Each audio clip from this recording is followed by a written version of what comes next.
Okay, வணக்கம் all franchisee partners and leaders. நான் உங்கள் சங்கர். டுடே இன்னைக்கு என்ன கிளாஸ் பார்க்க போகிறோம் அப்படின்னா, ரெவன்யூ ஸ்ட்ரீம்ஸ், வருமானம் வரக்கூடிய வழிகள். அந்த வழிகளில் ரொம்ப ரொம்ப இம்பார்ட்டன்ஸான வழி பணம் நமக்கு வரணும் அப்படின்னா money is equal to value and relationship. பணம் வர்றதுக்கு ரொம்ப ரொம்ப இம்பார்ட்டன்ஸான விஷயம். நம்ம பணத்துக்காக ஓடுறது இல்லை. பணத்தை நம்மளிடம் கொண்டு வரக்கூடிய வழிமுறையில் ஒரு மிக மிக மிக முக்கியமான வழிமுறை என்ன அப்படின்னா, வேல்யூ அண்ட் ரிலேஷன்ஷிப்பை பில்டு பண்ணால், வேல்யூ கொடுத்து ரிலேஷன்ஷிப்பை பில்டு பண்ணால் பணம் நம்மளை தேடி தானாக வரும் அப்படின்னு சொல்லக்கூடிய ஒரு சப்ஜெக்ட் தான் இந்த சப்ஜெக்டு. அதில் என்ன அப்படின்னு பார்த்தீங்கன்னா, கஸ்டமர் நிறைய காசு கொடுத்து வாங்கிறதுக்கு ரெடி தான். ஆனால் அவங்க என்ன எதிர்பார்க்குறாங்கன்னா, நம்மக்கிட்டேருந்து வாங்கக்கூடிய ப்ராடக்ட்டோ இல்லை சர்வீஸோ அவங்க அதுக்குண்டான வேல்யூவை எதிர்பார்க்குறாங்க. அந்த வேல்யூ இல்லாதனால தான் அவங்களுடைய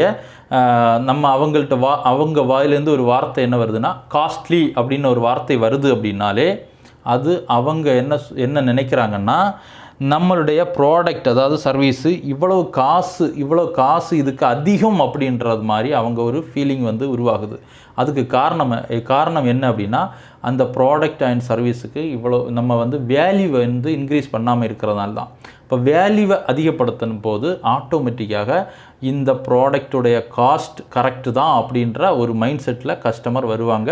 அதை நம்ம புரிய வைக்கிறதுக்கும் ஈஸி. அந்த வேல்யூ இன்க்ரீஸ் பண்ணுறதுல தான் இருக்குது நம்மளுடைய ப்ராடக்டுடைய ப்ரைஸில் அவங்க காம்ப்ரமைஸன் ஆகிறது. கஸ்டமர் காம்ப்ரமைஸ் ஆகிறது ப்ராடக்டில் கொடுக்குற நம்ம ப்ராடக்ட் மட்டும் இல்லை, ப்ராடக்டோடு சேர்த்து நம்ம கொடுக்குற வேல்யூவை பொறுத்து தான் இருக்குது அப்படின்னு தான் சொல்லுவோம். இப்போ ப்ராடக்ட் வேல்யூ இன்க்ரீஸ் பண்ணுறதுக்கு போன கிளாஸில் நம்ம பார்த்தோம். நாம் ப்ராடக்டை எப்படி நம்ம பேசுகிறோம் அப்படின்றதுல இருக்குது, ப்ராடக்டை ப்ரைஸ் ப்ரெசன்டேஷனில் இருக்குது. அதே மாதிரி பார்த்திங்கன்னா, ப்ராடக்டை எந்த ப்ராடக்டை எப்படிப்பட்ட பிளேஸில் நம்ம டிஸ்பிளே பண்ணுறதை பொறுத்து இருக்குது. வேல்யூ ஆட் பண்ணுறதுக்கு இதெல்லாம் நம்ம லாஸ்ட் கிளாஸில் பார்த்தோம். பிளேஸு, அதே மாதிரி ப்ரமோஷன் எப்படி ப்ரமோட் பண்ணுறோம், மார்க்கெட்டிங் எப்படி பண்ணுறோன்றதை பொறுத்து இருக்குது. இதெல்லாம் ப்ராடக்டுடைய வேல்யூ என்ன பண்ணும், இன்க்ரீஸ் பண்ணும்.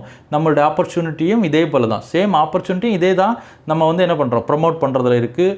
அதனுடைய டிஸ்பிளே நம்ம எப்படி நம்ம ஆப்பர்ச்சுனிட்டி எந்த பிளேஸில் இருந்து நம்ம அவங்களுக்கு கொடுக்குறோம் அப்படின்றத பொறுத்து இருக்குது. இதெல்லாமே நம்ம கொடுக்குற ப்ராடக்டாக இருக்கட்டும், நம்ம கொடுக்குற ஆப்பர்ச்சுனிட்டியாக இருக்கட்டும், இது ரெண்டுக்குமே உள்ள வேல்யூவை என்ன பண்ணிவிடும், இன்க்ரீஸ் பண்ணிவிடும். ஓகே, இப்போ பார்த்தீங்கன்னா, அப்போ நம்ம வேல்யூவை பெஸ்ட்டாக நம்ம கொடுக்குறதுக்கு நம்ம முயற்சி பண்ணிட்டோம் அப்படின்னா கண்டிப்பாக கஸ்டமர்கிட்ட இருந்து எந்த விதமான ப்ரைஸ் காஸ்ட்லி அப்படின்ற அந்த ஒரு வார்த்தை வர்றதுக்கு வாய்ப்பே இல்லை. அது அப்படின்னா நம்ம இன்றைக்கி சக்ஸஸ்ஃபுல் பிஸ்னஸ் பீப்புள் எல்லாம் சொல்லக்கூடியது வேல்யூவை இன்க்ரீஸ் பண்ணுங்கள். அந்த வேல்யூ கூட இன்னொரு விஷயம் என்ன ஆட் ஆகுது அப்படின்னா, உங்களுக்கு ரிலேஷன்ஷிப். இந்த ரிலேஷன்ஷிப் ஒரு அற்புதமான விஷயம். நீங்கள் இப்போ ஒரு ஃப்ரான்ச்சைசி பார்ட்னர்ஸாக இருக்கீங்க, ஒரு ஃப்ரான்ச்சைசி வச்சுருக்கீங்க அப்படின்னா, உங்கள் ஃப்ரான்ச்சைசியில் அதிகமாக பிஸ்னஸ் க்ரோத் ஆகணும்னா புதிய கஸ்டமர்கள் வந்துக்கிட்டே இருக்கணும் அப்படின்றது கிடையாது. புதிய கஸ்டமர் வேணும், ஆனால் அதை விட ரொம்ப ரொம்ப இம்பார்ட்டன்ஸு உங்கள்கிட்ட ஆல்ரெடி எக்ஸிஸ்டிங் கஸ்டமர், அதாவது ஒரு வாட்டி 2 வாட்டி வாங்கின கஸ்டமர்ஸ் இருந்தாலே உங்களுடைய பிஸ்னஸ் என்ன ஆகும், க்ரோத் ஆகும். அப்போது அந்த எக்ஸிஸ்டிங் கஸ்டமர்கிட்ட நம்ம என்ன பண்ணணும் அப்படின்னா, 2 விஷயம் பண்ணணும். ஒன்று கிராஸ் செல்லிங், இன்னொன்று அப் செல்லிங் அப்படின்றது. கிராஸ் செல்லிங் அப் செல்லிங்ன்றது நான் உங்களுக்கு தெரியும், நான் சொல்லியிருக்கிறேன். கிராஸ் செல்லிங் அப்படின்றது, நம்ம ஒரு ப்ராடக்ட் கேட்குறாங்க, ஒரு ப்ராப்ளத்துக்கு ஒரு ப்ராடக்ட்டை அவங்க கேட்குறாங்க, இல்லை நம்ம அவங்கள்ட்ட பேசுகிறோம் அப்படின்னா அந்த ப்ராடக்டுடைய கேம்போவாக கொடுக்கறதுக்கு பேர் தான் கிராஸ் செல்லிங். கேம்போவா அதோட கனெக்ட் ஆகிற ப்ராடக்ட்டை நம்ம என்ன பண்ணுறோம், கொடுக்குறோம். அதுதான் கிராஸ் செல்லிங்.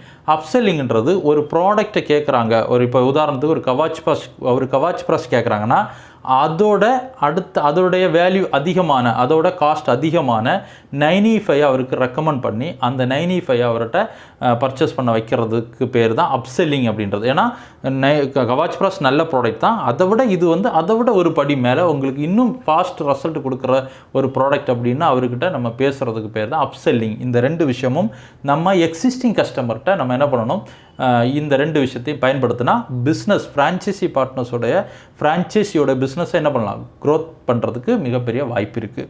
அது மட்டும் இல்லை, இன்னொரு ரொம்ப முக்கியமான ஒரு விஷயம் என்ன அப்படின்னா, நீங்கள் கஸ்டமரை மூணாக பிரிக்கணும். 3 டைப்பில் கொண்டு வரணும். Level 1, level 2, level 3.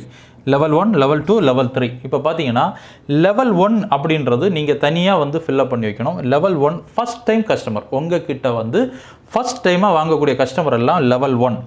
லெவல் 2 வந்து உங்ககிட்ட எக்ஸிஸ்டிங் கஸ்டமர், அதாவது ஒரு வாட்டி வாங்கி 2வது வாட்டி வாங்கிட்டு இருக்கக்கூடியவங்க தான் லெவல் 2.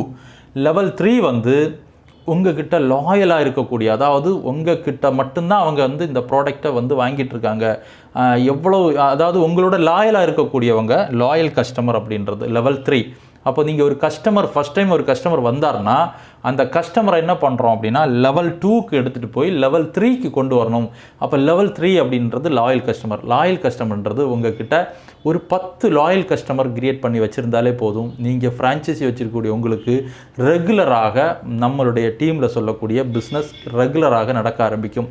அப்போ லாயல் கஸ்டமர் வரணும்னா ஃபஸ்ட்டு நம்ம அதுக்கு புரிஞ்சிக்க வேண்டியது என்னென்னா, கஸ்டமரிடம் நிறைய சம்பாதிக்கணும்னு நினைக்கக்கூடாது. கஸ்டமர்கிட்ட நிறைய சம்பாதிச்சணும், ஒரு கஸ்டமர் வந்து அவர்கிட்ட வந்து நிறைய சம்பாதிக்கணும்னு நினச்சிடக்கூடாது. அந்த கஸ்டமருக்கு நம்ம என்ன கொடுக்கணும் அப்படின்னா, அவங்க வாவ் அப்படின்னு சொல்கிற அளவுக்கு அவங்களுக்கு ஒரு நல்ல வேல்யூவை என்ன பண்ணணும், வேல்யூ கொடுத்து அவங்களுக்கு ஒரு நல்ல ஒரு ஆர்வத்தை தூண்டுறது மாதிரியான ஒரு ரிலேஷன்ஷிப்போடு நம்ம என்ன பண்ணணும், அந்த கஸ்டமருக்கு நம்ம வந்து சர்வீஸ் பண்ணோம் அப்படின்னா அந்த கஸ்டமர் உங்களுக்கு மாதம் அவருடைய தேவையான பொருட்களை நம்மக்கிட்ட இருந்து உங்ககிட்ட இருந்து வாங்கிட்டே இருப்பார். அவர் தான் உங்களுடைய லாயல் கஸ்டமர். இப்போ எக்ஸாம்பிள், இந்த லாயல் கஸ்டமரை கிரியேட் பண்ணுறதுக்கு ஒரு எக்ஸாம்பிள் சொல்கிறேன்.